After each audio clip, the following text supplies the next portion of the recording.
Everybody listen to We're Not Wizards. Because we are the best. And we're not wizards. No matter what anybody says. Goodbye.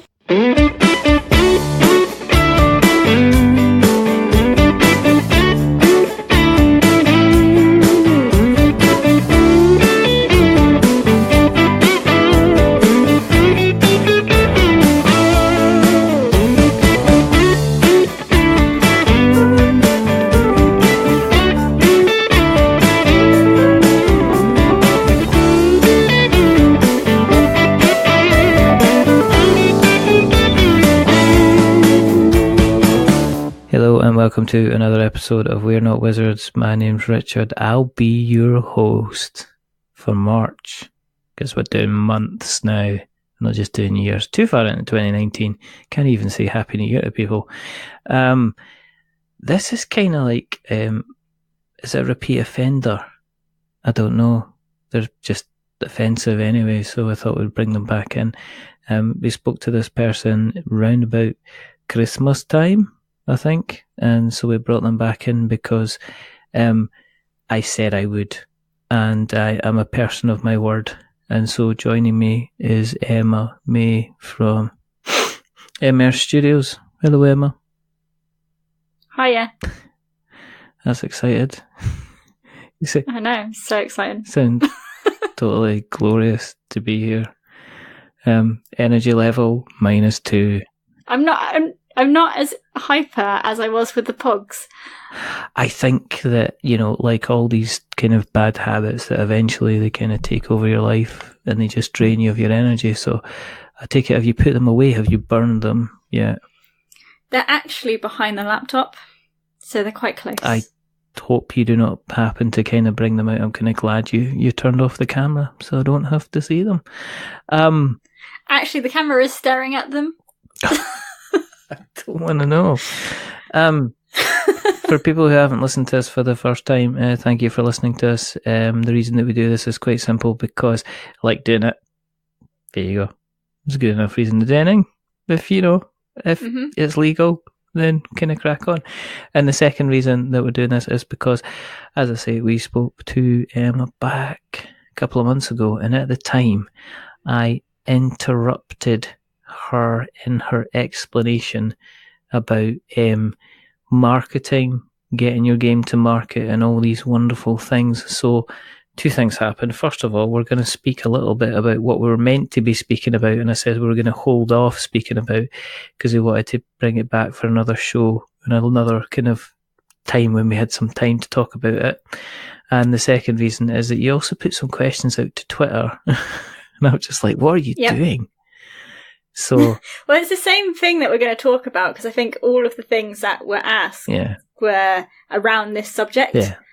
So we got, or at least I can mold it into the subject that we're going to talk about anyway. So we can put on our business faces. So I've got my business face on. Have you got your business face on? Always. Always. I've got my business hooded top. It's time for business. Me too. It's time for business. Me too. It's time for business. Yeah. I went out I went to London the other day, and I was wearing my Emmerse Studios hoodie, because it's just the most comfortable hoodie I've got. I don't have any other hoodies, and my friend was like, "Great marketing, Emma." I was like, "I'm just comfortable." The other thing is, as well, is people will be wondering what kind of music you make if you go about wearing an Emmerse Studios kind of top. Folk will be saying, No, then fine then. That's fine. I don't know. Okay. Okay. I do worry about wearing this shirt out in public. Why? Because then people can look me up and then know what I do. Like, anyone could be on their phone going, "Oh, what's Emmerse Studios then?" and then just find out my company. It's kind of like one of those things, isn't it? It's the Groucho Marx thing. Is they can stalk me on Twitter and see all the stuff that I've written. I wouldn't. Whilst I'm like out with friends doing other things. I wouldn't want to have be part of a club that would have me as a member, kind of thing. I'm always worried about that. That's why if I've got t-shirts and that made, it's only got the kind of the logo on it. It doesn't really have anything else. So at worst case, people think I'm a road sign company. It's one of these things. Thing is, you got to be seen, but then it's like sometimes you're too seen. I know. And then you can just get, I don't know. I was originally I thought, I'm kind of tempted to make kind of multiple t-shirts and just kind of different colours and just have a different t-shirt for every day. But I've not got that far because buying those types of t-shirts is quite expensive. It's not good. Anyway, shall we move on with the quiz? It's a labour of love. It is. It's like, I don't know, it's like 14 quid for a t-shirt. It's ridiculous. Should we hold off on the questions as long as possible? Just answer them all at the very end. Yeah, just like do one word answers, like yeah, no, yeah. And then we'll come back to it in the next episode. It's just an excuse. Any excuse at all. But we should catch up. How are things anyway? Are you busy? A little bit. It's been slow. Well, I wouldn't say it's been slow, but it's been eventful, I'd say. Yeah. Thing is, do you know what? I see it differently because people around me go, oh my god, I've done this, and this. And I'm like, yeah, but nothing's happened really. Yeah. It's kind of, I don't know, it's kind of everybody celebrating their own victories. And I think people have a right to kind of celebrate their own victories when they decide they're going to celebrate their own victories.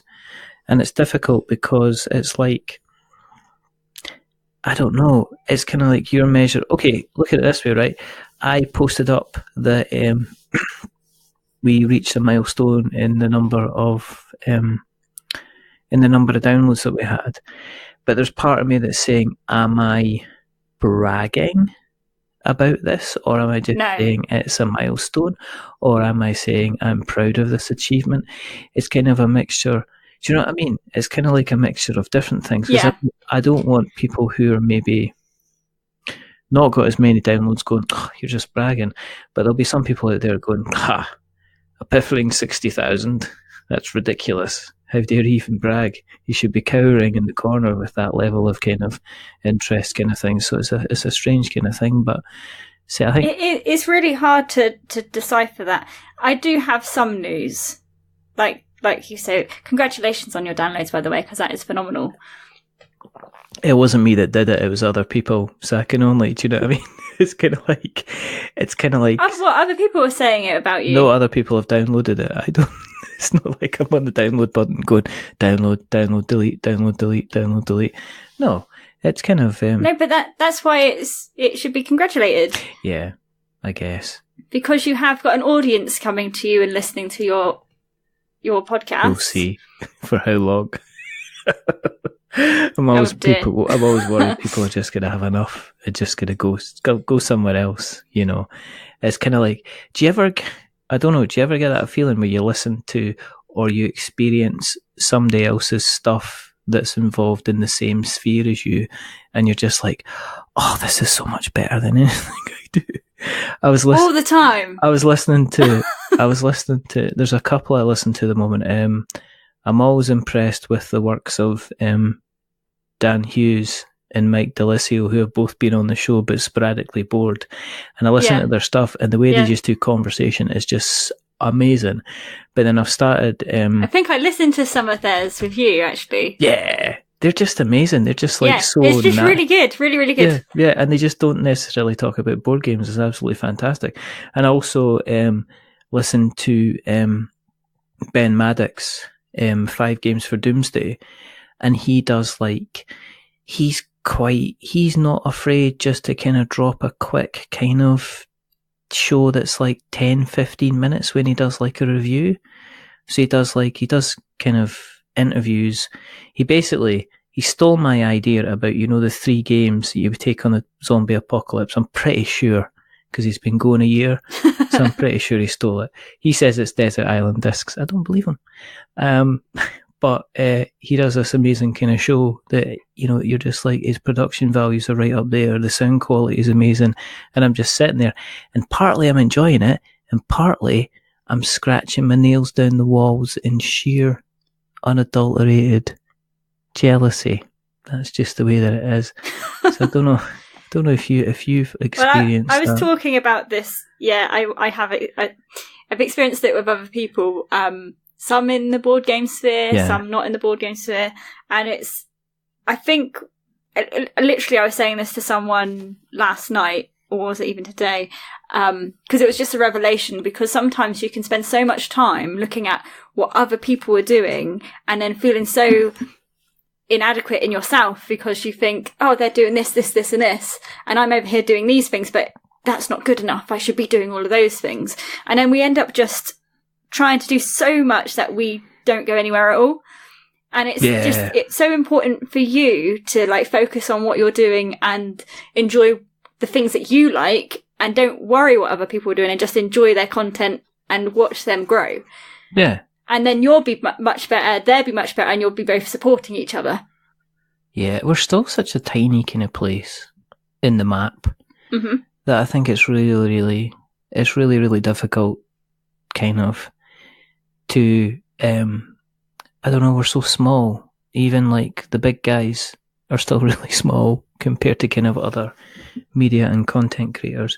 And I think sometimes it's kind of like, oh, you got them on the show, or you've just done this, or how did you manage to do that? But sometimes it's like, well, do you know what? It is really strange though, because I mean, I'm not that big, and most people come to me and they're like, oh my God, Emma's doing all this stuff. And I'm like, okay. But it's a weird kind of place to be in, because some people act as though you're a lot bigger than you are, and then in other circles you're nothing. No, I totally get that. I'm always pleasantly surprised when somebody actually even, it's like, you know, somebody just like leaves a lovely comment on Twitter, or puts a note on a Facebook, or just drops you a DM and says something nice, and you're just like, first of all, it's like, that's really nice, thank you. And secondly is, if you got the right person, yeah, are you kind of sure? You kind of think I'm just a normal person. Yeah. I'm just doing what I really enjoy, and I'm just trying to make something happen. But that has an influence and an effect on other people, especially when it's that thing where it's don't compare your chapter 1 to someone else's chapter 20. But the people that are like doing that sort of stuff and you're at the beginning, it's great to have that connection. I think the strange thing for me is when I started, I was reaching out to really big people like Ian Livingstone. Yeah. I have had a couple of conversations with him, and he signed a book for me. And I don't know if you've seen or heard the podcast with Unlucky Frog. And I was like, yeah, I just approached him and asked him to mentor me, but I don't think he wanted to mentor me. But I mean, you got to ask people, or you've got to do strange kind of hassling things, which is to kind of passively aggressive tweet at somebody until they actually say, look, what is it you actually want? Which no, you don't do that at all. Yeah. But I did reach out to like huge creators, like people who have been in the game for years, because those are the kinds of people that I want to be able to emulate and build my journey towards. And what I'm seeing is that now that I'm breaking into the market with being in Waterstones, and there's possibly a couple of other shops that I might end up getting into this year, that people are now coming to me going, Emma, how you done it? And that is actually one of the questions that I was asked for this podcast. Is how do you get into like high street retailers, or even just how did you get into small indie stores and building your brand? Shall we then jump into a couple of questions? Let's jump into a couple, because you've got I don't know the questions, because I have the questions. The trouble is, yes, what happens is that you kind of started off a topic, and then everybody else kind of piled in with questions, and by that time the thread is like 1,400 messages long, and you know, to be honest, I'm just like going on for days. I'm just like that. What? No idea what's going on. Anyway, it's a bit insane, isn't it? Twitter's getting a bit too much to handle. You can probably answer them. So I'm going to go off and have a cuppa while you finish off the rest of the show. Well, I'm just going to do the podcast on my own, am I? Yeah, pretty much. That sounds like a plan. Thank you very much for offering. Yeah.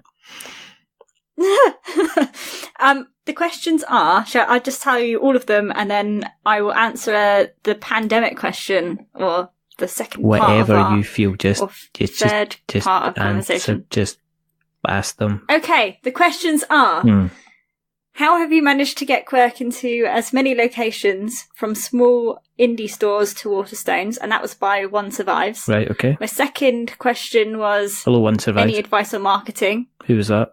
By Crooked Tower. Okay. And the third one was by Karen Rubens from Kazmantra. Yes. How do you turn a game into a business? Karen I feel like that Comic Turns, didn't she? Yes. Yes, she did. That's a huge, huge question, which I won't be able to get round to in the next 10 minutes. But, I mean, most of these questions I can mould into the pandemic method that I was talking about before. Infect your brilliance, basically. Yeah, that's my slogan. Is it on? Is it on your hooded top? No, it's only on my Kickstarter campaign for Hallows. Infect your brilliance. It's disappointed. But it comes from Pandemic. But I thought Pandemic is such a brilliant game because once my friend taught me how to play it, I instantly saw how I was growing my business. I need to hear this. I need to hear this story. Do you know what I'm going to do? See, you already. I'm going to just sit back and I'm going to shut up, and you can tell the good people. I will promise I won't interrupt at all. Well, it's nice to have a bit of back and forth in conversation. Well, this is me. Of course, there's going to be this. So, of course. It's the same stuff we talked about with Amazon and how you grow your sales in Amazon. So this is why it kind of makes sense that, turning a game into a business, advice on marketing and how you get into all of these stores, you use the same process. So setting that foundation and then growing upon that. So also knowing where your goals are and what the steps are at every level. If that makes sense. Yes. So if you, for a business, you need to know exactly where you want to be heading, even if it seems impossible right now. And then you have to then take yourself all the way back to where you are and then look at the thing that's right in front of you and trying to manage to make that happen before you can make the next 10 steps happen. And for me, that was, if I go straight to how do I get into stores? Yeah. Well, I've got a game concept. I'm going to find as many stores as I possibly can, and I'm going to then pitch my game idea to them, send them a copy, get them to play it, start building a relationship with them. And then from there, I'm nurturing those conversations and relationships so that they then buy it in. And once they've brought it in, then I'm nurturing them through that sales process and making sure that everything's going well. So I can get those repeat orders. And then once I've managed, so these are the little steps. It's like 1, get into a shop, 2, get the repeat orders. Once I'm getting repeat orders, I can then use that story to leverage a larger chain. So I'm going to a bigger company and saying, we're in this store, and this store. And actually at Christmas, they've sold out every 2 weeks and they've had to keep getting my games back in. So my game really does sell when it's in shops. So I've got this little story of success I can tell. So you got a different way of, okay, I mean, talking from a board game perspective, you've not mentioned once about, you've not mentioned once about the product, which is interesting, because I could have, what do you mean? I haven't. Well, I could have conversation with board game designers, the guys that come on Kickstarter again and again and again, and they talk very much in terms of gameplay and mechanics and graphics and models and miniatures, and you're talking it strictly from a business point of view. It sounds like, I've got this game, these are the reasons, these are the features, these are the benefits, these are the reasons why you could be like another store that I deal with, and you could be getting lots of orders and therefore kind of making money if you stock our product. And I've never heard that from anyone else. I've never, honestly, in the 250 I shows. think that's really bizarre. That is really bizarre because, I mean, it's not bizarre because, I mean, if you've made a game that's got very unique mechanics in it, you're selling it based on the mechanics. Whereas with Quirk, it is a party game. Yeah. It's a card game. Yeah. And the thing that I find really difficult is I walk into a room and I tell everyone that I've made a card game, but I never ever tell them how to play Quirk. Ever. Yet people buy it from me. And I think it's just that point of I'm so enthusiastic about the product itself and the people around it that suddenly it's like you don't buy what you want, or you don't buy what people are selling, you buy what other people want. So as soon as I say 6,000 people have brought this game, suddenly you're more likely to want to buy it, whether or not you know how to play it or not. But someone else has played it and they loved it and they brought it for their friend. It's fidget spinners, isn't it? I mean, the product itself was sold on a concept of being educational and in some ways being therapeutic to a certain type of person who maybe had a difficulty concentrating. And by the end of it, people bought it because other people had fidget spinners, because other people's kids had fidget spinners, and people bought the version with lights because other people's other folks' kids had the version with lights. So it was almost kind of like that. It was taking it from being almost like a necessity purchase to just being a kind of a proper kind of, you needed to have it. People started collecting them, didn't they? Yeah. But the thing is with fidget spinners, it was a trend and now nobody talks about fidget spinners. Yeah, but I think it kind of work. I think it kind of does its thing at the time. I don't know. It might be something that'll end up being a slow burner on the shelf that people will probably, less places will stock it, because I remember going into like a forecourt garage and them having a box of fidget spinners on the counter. I remember that. I remember going into anywhere at all and them having like fidget spinners ready for sale on the counter because they were flying out the door. I reckon you still have them, but I think it's going back to, it goes from being specialist niche to mass market, and then it goes back to being specialist niche again, if you know what I mean. Yeah, but it depends on your product as well. So Quirk is a lifetime product. So it's not going to phase out like fidget spinners will, because people will always pick up a card game and want to play it on holidays. Yeah. For example. Yeah. But great analogy, because if you can look at how other things sell and work out the basis on what those things are selling in those kinds of volumes, then you can then start applying those lessons to the card game or board game that you're inventing. And I do find it really interesting that you said that I say something different to what other board game designers say when they're trying to get it out into the stores. But I also recognise that going into retail is probably one of the hardest things that board gamers have attempted to do, because you look at the Kickstarter campaigns and everybody runs a Kickstarter campaign over and over and over again. And I even read Elan Lee's, he did was it with Forbes or Inc.com? But he was talking about how he got it into retail, and even he struggled to put it into retail and had to learn all these new ways in which you put a game to market in that way. But Kickstarter, they said, was the easiest method for them to take. Here's the thing for you then. Do you reckon that a lot of board game companies are approaching the market in a fidget spinner type fashion? Do you think at the moment that we are in a kind of a fidget spinner board game economy, that there's very few games that kind of last, and there's a lot of games that seem to be kind of everywhere, everybody has them, and then they just disappear and you never see them again? I'll give you an example. Wingspan.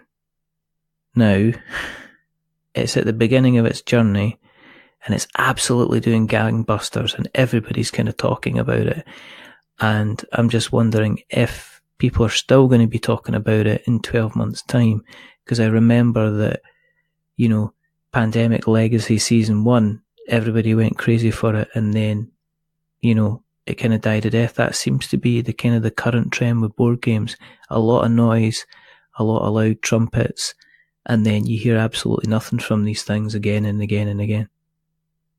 I think that is a massive problem in this industry we're in. Actually, I don't know if you've seen the problem that I'm trying to combat at the moment is with Kickstarter and backers, and how backers view creators' projects.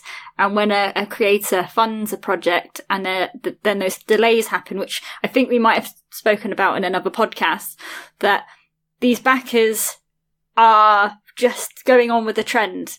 And they're getting really excited about the project when it's being talked about the most. And then 6 months down the line, or even 12 months down the line, because the project's delayed, they're losing their love for it because 10 other Kickstarters come out since then. Yeah.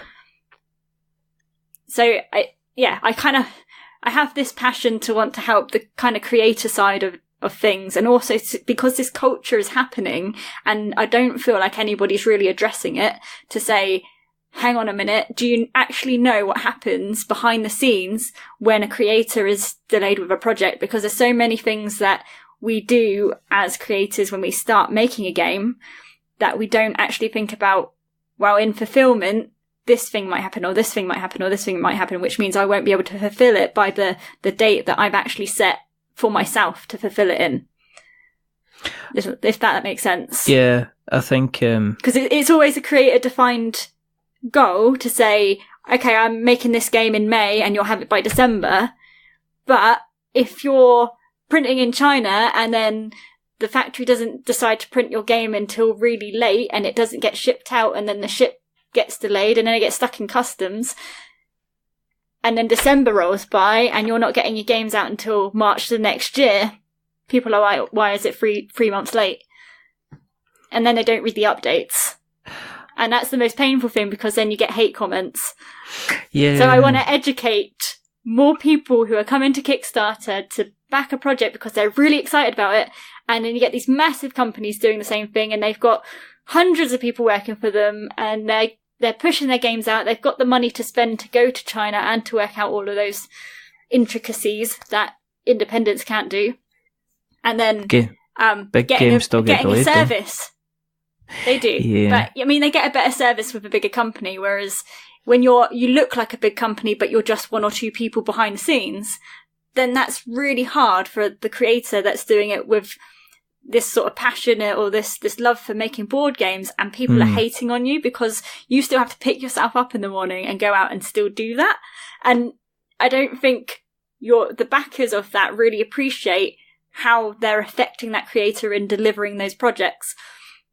So I just, in the emotional side of thing, I want to support and educate in a wider way that you're not seeing through this build-up of board games being developed. No, I mean, I know Lacey Fort from Orange Nebula, and she says this on a number of occasions on the Outpost podcast, that you've always got to remember that whenever you're sending an email or a snippy message or a complaint to somebody else, is that you are sending that to a person that, you know, unless it's an automated service, another person's going to read that message, and you have to be, you know, kind of potentially aware of, I mean, obviously complain if it's, you know, if it's a valid complaint, but you always need to be always have in the back of your head that you are actually speaking to another human being, somebody, and whether or not that, what's it, emotional intelligence, that's what it's called, something like that. It's not something that you know, I can barely spell the word, let alone kind of use it, but I know kind of where kind of people are coming from. I don't think you would be the type of person to go on to someone's comments and be like, I'm really disappointed that this project's been delayed. I use the word disappointed because I find, you know, there's no point in saying, oi, you know, bumface, I don't like you. But if you say... Can we get something straight, right? What? There's not a problem with someone going on to Kickstarter and saying, I'm really disappointed that this is late. The problem that I have with it is that you have creators that will send update after update after update and tell you exactly what's happening and where the delays are. Yeah. And the people who don't bother to read it and then still go on there with a grudge against the creator, that's the type of energy that I want to get rid of and help them to understand what's actually happening. Because I mean, I've backed a lot of projects and a lot of them are delayed, and what I do is periodically go back and check my projects and say, okay, that one's supposed to come in February, it hasn't been shipped yet, but let me go and look at their updates. Okay, so they've said that it's going to be delayed, so I'll just leave that until I hear something else from them. But if it got to like 6 months down the line and there was no project updates, I'd be like, okay, well, I backed you 6 months ago. Where the hell is this thing? Is that when you would break out like the bad words and the swearing and the veiled threats? Is that what you would do then? But then I guess I think I'd do it privately, to be fair, and I wouldn't be mean to people. I think it depends on people's exposure to Kickstarter as well, because I've seen, say, Dark Souls Kickstarter as a prime example of a lot of people that rushed to buy or get involved in a game and didn't understand exactly how kind of Kickstarter worked. And then when things started to go a little bit awry, they kind of pretty much kicked off. Now the Bloodborne board game, that's coming out very soon. I think it's actually coming out potentially this month by Simon.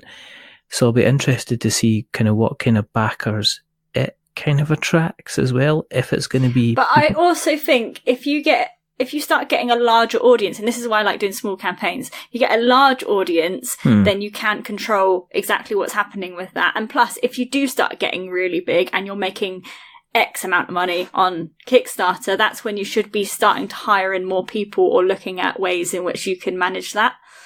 Because you just, when you scale the problems with it. Yeah, I guess it's difficult to bring in, I guess it can be difficult to kind of bring in staff that you want to be dealing with that level of pressure though. I mean, look at it this way, and I'm just being argumentative because it's you, and I know I can be. But if you had like say a 10 grand target to make, another, the Weather Gods board game, say I kind of got off my butt and actually made that into an actual game, and everybody absolutely loved it, and it ended raking in £125,000 or whatever, yeah, it'd be difficult. It'd be difficult, though not impossible, to actually potentially bring somebody in to work on a customer service level. But then you move from being somebody that's running a Kickstarter campaign to kind of dealing with staff. And I wouldn't know if would you be a fully fledged ongoing business based off the back of one campaign? I would manage the actual campaign with not, when I say staff, I mean like bring people in that will be able to help you to manage that in a better way. Without using all of your cash flow that you're making for the game to be printed on people, because otherwise you're going to put yourself in debt very quickly. Yeah. There's ways of managing things, and I mean, I've never done that, so I wouldn't be able to give you an exact solution to that, but there would be a way. There's always a way, I believe that. I went on a tangent. You did, I just let you just we run haven't away. even spoken about the actual thing we come to speak about, which is the pandemic method. But we did touch on it a little bit with how I said or described how I got into shops and how I've grown into bigger shops, and using that and leveraging some of those, benefits and features. Shouldn't really say that, but yeah, how you leverage those conversations so that you can then gain traction on those steps or goals to the bigger goal. No, it's like any sales process. I use it all the time at work. The question that you'll always get asked is, okay, if you want to provide us with this service, there's two things that they ask. What other businesses have you worked with which work within our sphere, basically? So for instance, if it was like, if I was going in and pitching to say a toy company to say, okay, I'm going to, going back again to this mystical game, The Weather Gods, whether The Weather Gods is actually the full working title, coming to Kickstarter 2019. That's not true. It could be true. It could be true. Any publishers want to make, there's still people out there that are going to work with me on that. I'm pretty sure of it. But one of the questions would be, okay, why should I stock this game? And if you say, well, actually, I've got 6 independent small stores. They've bought 5 to 10 copies each, and they sold out within 3 or 4 weeks. That's the kind of the leverage I'll be talking about. That's what they want to know about. Exactly. They want to know if I'm giving you £15 a copy or £10 a copy or £25 a copy or whatever, I'm shelling that money out, and whether it's a 60-day invoice cycle or whatever, how quickly am I going to make that kind of money back off you? Which is always kind of and I think that's the side of being a creator that you've got to change your mindset on, because you build something because you're passionate about it, and if you're so passionate about how your game is played and what people are finding it, all this sort of stuff, sometimes that is very interesting to someone, especially in smaller independent shops that will actually sit down and play it. But most of the time when you're going to a big shop, like say something like Waterstones, yes, they care about how it's played and whether their customers will be interested in it, because that's where they're going to get the sale. But what they're also interested in is it selling, and how much profit am I going to make off selling this game? Because retailers are taking the biggest risk with your game. And if you love it and the people around you, a small network have bought from you, but it's not going to go, it's going to sit on a shelf next to a pandemic or something, something else. If your game goes in there and doesn't sell, then it's taking up shelf space. Yeah. And there's another product that will sell, that will make the money. So that's kind of the thinking that you have to go along. You have to kind of take yourself away from being emotionally attached to something that you've spent months and months or maybe years working on, and then realize it's just something someone's going to buy and someone's going to make money down the line. I don't want to get too into being so negative about or unpassionate about that side, but that is business. But so I say it, the pandemic method is literally about how the viruses spread really fast. So this is why it touches on marketing and building a business and getting yourself into stores, because what you have to look at in any aspect of business and building a game into a business, or any product into a business for that matter, is how quickly can I get this to scale in smaller places. So this is where we talk about niching. Yes. And the very first conversation we had was on Amazon, and I've seen a lot of creators do this since we spoke about it, which is niching your product in a category on Amazon that isn't as competitive as the massive one like toys and games, because there's 2 million products in there and you'll get lost instantly. But if you can put yourself in a place where you stand out against a load of other products, you're going to sell a lot more. And then once that sells and has the energy around it and people are talking about it, infecting your brilliance in that area, then you can go to the next area and start infecting your brilliance, which is what happens when you're playing Pandemic and you get 3 blocks on one place, and then this next place maybe got 1 block on it, but then there's another block to the other side that's got 3 blocks, and then you have an outbreak and it outbreaks to the next city, and then 3 blocks go on that, and then that outbreaks again. So it's like, if you can use that on Amazon and you can outbreak to become the best seller because you're climbing those ranks, and if you can go into one small indie shop and sell out, and then you can use that to go to another indie shop and sell out, and you can do that to another indie shop and sell out, then eventually you can say, I'm in 10 stores. And then you can leverage your next deal with somebody else, like I did with my distribution. And then by getting into a distribution, having that name next to me, then I could then go and talk to the buyer at Waterstones that then said yes, because I pitched the concept. And then that got into, we're now in five Waterstone stores, and we're trying to now outbreak again into the rest of Waterstones across the UK. So kind of using my story a little bit in there as well. But you can see what I mean. And I did the same thing in networking as well. Yeah. So I'd go to networking events and I'd start off with, being that shy person in the room and talking about product. And the more people I met, the more people got infused about my product. So if I'm talking to them and I'm really enthusiastic and I'm infecting my brilliance with other people, what I've heard the most about me walking into a room and talking to someone else is they come back to me and they said, they basically say, I was so excited about your business that I haven't stopped talking about it. And what's happened at that point is, if I've spoken to 10 people and I've excited 10 people about my product or my business, and then what they do is they go to 10 other networking events and they meet other people, they start talking about me. And then because they're talking about me, I'm infecting my brilliance without even being in the room.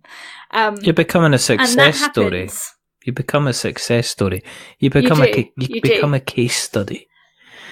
But you see what I mean about pandemic, and you use the pandemic method, and you insert that into every single aspect of all the places that there's a stepping stone here, use that method. There's a stepping stone here, use that method. And then eventually, 10 steps down the line, you've hit your big goal. I mean, my big goal was getting into Waterstones, and I did that within 2 years, or under 2 years of running Quirk. And 10 months of that was development. So I think it was 12 months. My first 12 months of sales, I was in Waterstones. Do you think, here's a question for you, in terms of Kickstarter, do you think businesses need to start engaging with potential retail clients quicker, rather than having... We'll make that thing. We're going to make that thing. We're going to make that thing. Rather than kind of having a retail pledge as something just to offer. Do you think it'd be worthwhile? I mean, in terms of like what you did with Quirk, did you have the game ready? It's always... As in, did you have physical copies? I mean, at what point were you pitching to retailers? Were you pitching to retailers when you successfully funded Quirk? Or were you actively pitching to retailers beforehand? It is interesting.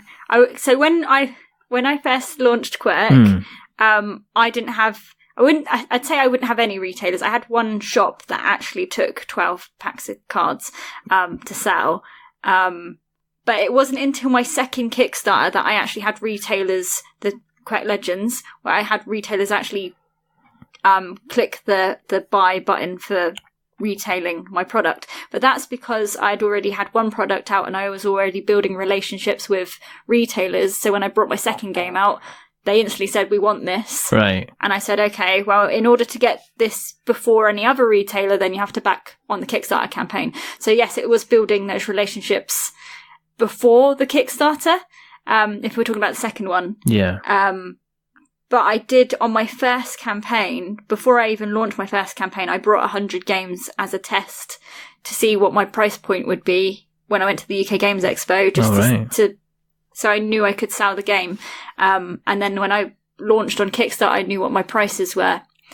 And then I went from that Kickstarter, I brought 1,000. So 100 was my test run. So I did have copies of the game, and that changed tremendously from that first campaign. Yeah. But yeah, for my first campaign, I didn't have retailers. I built up those relationships as I was building my game up. Yeah. But not everybody, unfortunately, will have the luxury of being able to make a full production copy of their kind of game. But that isn't to say they shouldn't consider engaging with retail clients, so that's a case of when the Kickstarter launches, those guys are going in and saying, right, I have experienced, I'm aware of the product, I'm going to go in and back and kind of support it that way, I guess. Well, I think on the other side of that is, with Quirk, it is a card game, and to have 100 printed at the time, that cost me around £650, so £6.50 per game, which meant I had to then sell at quite a high price range, which is why I came at £15, and my prices are slowly dropping as I've been able to buy more volume. Yeah. So it's the pandemic method where I brought small volumes, which cost me a lot of money, but I ended up selling 100, and then I sold my first 100 in 2 months, and then once I brought 1,000, I sold the first 1,000 in 5 months, I think it was, and then I brought 3,000. I sold those in the last, I want to say I sold 3,000 in about 6 months. So basically, you can see the curve of, if I'm buying in small bulks and I'm being able to sell those small bulks, it's getting faster the amount that I can sell. So by the time I got to Christmas, when we last spoke, I sold, I think it was 1,600 copies, and that was just on Amazon. I think I actually sold might have been 2,000 copies in 6 weeks in the lead up to Christmas. So, I mean, I don't feel like I'm doing anything, because most of the stuff that I'm trying to do is push it away from me, because I wouldn't have been able to manage 2,000 copies on my own. But I've got Amazon, I've got a distributor. It's building that stream. But in the very beginning, that pandemic method is you doing everything, or at least trying to infect your brilliance in so many places, in so many small little pockets of places where you can be shouted about, that starts becoming easier for you. Mm-hmm. Would you go in and help other people? I mean, not on a kind of a, give me some help, but in a kind of, right, I'm coming in and sorting out kind of your board game retail business. I mean, would you become the kind of the Gordon consultant? Well, the Gordon Ramsay cardboard is what I'm thinking about. You go in and, your usual, you've done quite well. I don't think I'm that great, to be You've done that well, not swearing through the show, which I'm always surprised at. Because I'm not the type of person that swears. So. Yes, you are. So don't lie. But no, I mean, in terms of that, would you, with your experience, because as I said, again, it's like Can I do a shout out? I got myself a Ko-fi, so if you do want to be sending me some coffees, I do it for free because I want to help people. And I mean, there's a lot of people that didn't help me in the very beginning, and it's really shocking to know 2 years down the line that I now meet those people that wouldn't help me, who now sit down with me for hours of conversation because of the amount of stuff that I've managed to do without their help.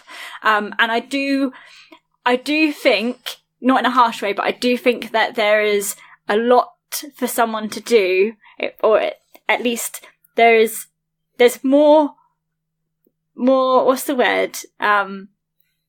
Maybe integrity, probably not integrity, but that it's better for you to go in and do it. I have no idea what that word means. It's better for you to go in and do it yourself and learn the hard way, with sometimes not even asking or trying to ask those questions and not getting the answers, because what you're going to learn is your method for doing it. Because my method for doing what I've done is not for everyone. And there's so many different ways that you can build the same business, or the same, if you want to go into Karen's question, if you want to build a business out of your board games, I'm doing it based on one game that I'm able to replicate over and over and over again with themes. And that's always the way I've wanted to build it, because it's scalable. So it's looking at my product in a way that, it is a business, rather than going in with it solely being a passion project as a card game or a board game. Yeah. Whereas there's other companies that are passionate, or they started building their own games, but what you'll realise very quickly is there's no money in games, unless you can get that mass market. And then if you do want that mass market and you're a hobbyist board game, you're going to feel like you sell out. So you're probably going to stop yourself from doing anything amazing with your game, because you don't want to feel like you're selling out to a mass audience. But the people that are building these businesses tend to then start making portfolios of games, and they usually bring in other designers, and then they help them through that process, so that they end up making little bits of money as they're building their volumes of games. But whether or not that is a successful model probably depends on the amount of backers you get on Kickstarter and loyal fans that keep coming back. But it's a harder method to run. In my opinion, it's a harder method to run, because you always have to constantly have 2 or 3 games coming out on Kickstarter. You have to keep doing your marketing campaigns, and you're going to get that same thing that you said in this podcast, is it becomes a trend. That game comes out, some people like it, it then sells out, doesn't go back into a reprint because you're too focused on your next product. So then you need more staff so that they can manage each product. And then none of your products get that main highlight. So at some point you'd have to stop and go back to the products you have and keep pushing them into the market, so that you get the mass market and you make your business into something. That's my opinion. I haven't run a business like that, but there's a reason why I'm not running it like that. As I say, it's become the norm. It's a hard business to be in. Yeah. It's really difficult to, and I whenever I speak to, and I'm going to be speaking to Cesar from Alley Cat Games, who's kind of taken their model, which is to not be necessarily inventing games, but to actually be publishing a lot of games. Exactly. So that's what they're doing. Like with them, I don't know if that is a workable method for them, because I do think the games that they've produced have got that quality of they're so good that people will continuously buy them. Yes. So their portfolio is actually a lasting portfolio. Yes. But I guess it really does depend on how good that game is that you're working on and your standard of what do we accept as a game that comes into our house as a publishing house. Yeah, well, I mean, we'll see what happens with the likes of, say, Dice Hospital, which is did really, really well last year, and whether or not that's going to go to like a reprint and a re-release, and if there's going to be kind of like a retail tail on that. But as I say, it's the ever-changing world. I mean, I've even spoken to I've spoken to massive companies who they're publishing companies, and I won't mention names, but they were talking about how when the process to having a really successful company that's making millions of pounds year on year, that has staff that are in different departments that are actually growing the company, they actually 1 year before are buying their games for the Christmas next year. So right now there's so in September time they go to all of their clients and then they say, these are the games that we're going to bring out in our portfolio in the next year.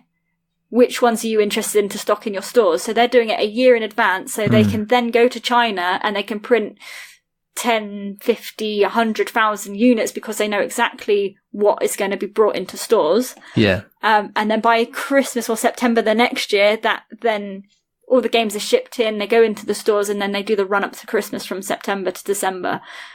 And if you can get that model, then you're actually working towards something. But it is still incredibly hard for those big companies to keep winning those orders, because you've got a lot of bigger companies doing that, and you've only got, Waterstones or John Lewis and these bargain shops. There's only so many customers, so how many games and how much shelf space is there? Yeah. Because that's what you're competing against. Yeah, exactly.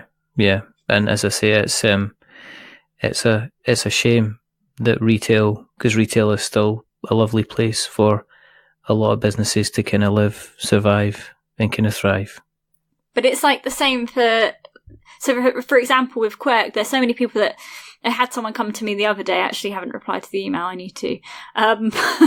But someone come to me and asked me to cut my prices down, and I'm not a big company, so I can't just go, I'm going to go get 20,000 units from China and get my prices right down and have this lovely product.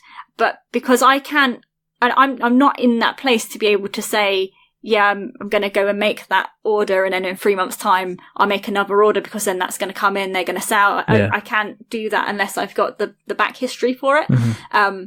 So the way I work with my stock is when something runs out, and I print in the UK, obviously, so in 2 weeks I know I can have another 6,000 games. And that's the level that I'm printing at, but I'm doing it based on forward momentum and judging. But even another good tip, so this is again, pandemic method, not just in how you work, but also in the things that you learn from other people. So I got told it takes you 7 print runs to be able to have a sustainable, profitable business. And I think they are very, very right. That's crazy. That's crazy. So if you look at any games company, you either need to have a sustainable product that's going to keep hitting reprints without Kickstarter, get to seven times doing that, or you need to have 7 products coming out which have got that profit margin on it for you. So that's 7 Kickstarters. I have no words. I don't, as I say, it's kind of like, it's always really interesting to hear what you have to say, because as I say, it's a completely different take on what a lot of the guests are going to be saying. If people want to ignore me but keep an eye on you, where do we find you on the internet webs? I am at Emmerse Studios on social media, or www.quirkthegame.com. But you'll mainly find me at Emmerse Studios everywhere. Hanging about. Everywhere. Team Trevor. Yeah. Well, I keep saying we might change Team Trevor, because a certain comedian made a boo-boo and now everybody's using hashtag Team Trevor to support him. Oh, okay. So, but people are telling me that will die down. So you just get like loads of people saying Team Trevor because they're supporting a comedian. And then you've got loads of gamers going Team Trevor and asking random questions. But I have got it in it's in my profile at the moment. All right. And also I want to put it out there that it is an inclusive community. So if you use it, join in the conversation. Yeah. I can't add everybody in a tag every Friday because I don't have enough space and my brain just mounts every time I try and think of someone and I leave someone out and then someone comments and I'm like, I should have put them in there. I love everyone. They're amazing. I can't put everyone in. So I'm really sorry, but join in, please join in. And like I'm trying to do, I'm trying to push things where people actually show up for themselves. So if I don't do a Follow Friday and I say, this is a hashtag Follow Friday, come and tell me what you do and I'll retweet you. Like I'm trying to get the community together to try and boost everyone up. So if everybody retweeted everyone who was saying something of importance, like this is the game that I create, or I'm a designer or administrator, or, this is what I do I actually do this in board games, then if I'm retweeting it and then 20 other people are retweeting it, then your reach goes phenomenal. Yeah. So that's the way that I look at it, because most of the time you do a Follow Friday, and my last Follow Friday went on for 5 days and everyone started muting the conversation because they couldn't see any of their other notifications. Absolutely. So, absolutely. Yeah, that doesn't work anymore. So, but yeah, come to Twitter and join us at hashtag Team Trevor. And if you never ever want to be ignored, because we'll never ever ignore anybody, then you can follow us on Twitter as well at We're Not Wizards, and Facebook at We're Not Wizards, and YouTube at We're Not Wizards Tabletop Podcast, and Instagram at We're Not Wizards. You can find us on our website, we'renotwizards.com, and our blog, which is we'renotwizards.blogspot.com. You can find us on the podcast catchers of choice and the podcast catchers of no choice, which is Stitcher and Spreaker and Acast and Podknife and Podbean and everywhere like that. If you like what you've listened to tonight, and you should, pretty much, then consider dropping us a subscription on Apple Podcasts, or if you like us even more, consider giving us a rating or review. As we always say, don't give us 10 stars because it makes us big-headed, but don't give us 1 star because it makes us cry. Give us 5 because it's in the middle. We're just a bit average, and we are just a little bit average. But the person who is who's definitely been average tonight, always strives for mediocre, remains as average, is a rather lackluster, the rather middle of the road. Yep. Emma May, thanks for coming on again. Are you coming back on again then? Am I? I don't know. Yes, you are. Do you want me? Yeah. But this is the thing, because last time you said, I have you on in Feb, and then it's March, so... It's just turned March, goodness sake, don't start complaining. Am I just getting more mediocre every time we speak? Pretty much, yeah. It's going to like divide them by 2 and keep going, basically, I think is the way to go. Until I'm never on again. Well, you'll always be on. There's only 2 more things to do. The first thing is to remember that we are many things, but we're not wizards. Don't say it. Are say we what? Wizards, Emma? No, but we're made of magic. There you go. And the second thing is to say goodbye. Say goodbye, Emma. Bye. And it's a goodbye from me. Remember, stay safe, roll 6s. And if you want to get a consultant that knows their stuff about retail and getting the tail on retail and board game tails on retail, then give Emma some consultancy money and she can help you, because she's doing really, really well. But until the next time, goodbye, or bye, or whatever. Say goodbye, Emma. Bye. Bye. Bye. Bye. Bye. Stop it.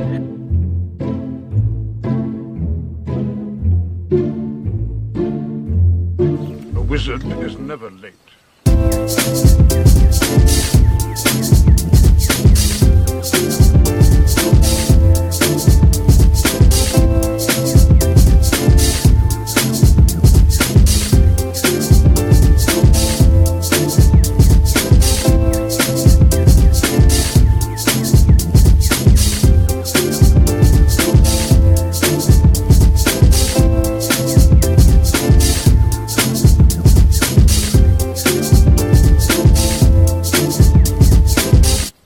is he early.